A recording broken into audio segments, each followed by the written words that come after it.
ہماری ڈیوٹی لگا دیتا ہے. تو اب چونکہ گرمی زیادہ ہو چکی ہے، آگے برسات کا موسم بھی آنے والا ہے، تو احتیاطی تدابیر یہ ہیں کہ ہمیں چاہیے ڈینگی وائرس سے بچاؤ کے لیے احتیاطی تدابیر کو اختیار کریں.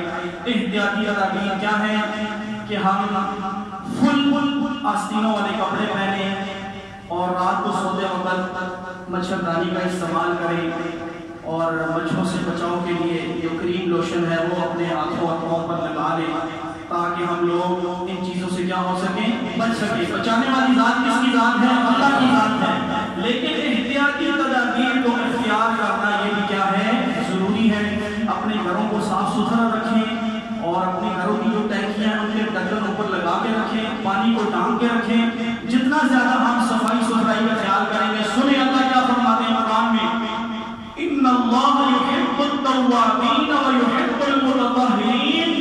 بے شک اللہ محبت کرتا ہے، پسند کرتا ہے توبہ کرنے والوں کو اور صاف ستھرا پاکیزہ رہنے والوں کو.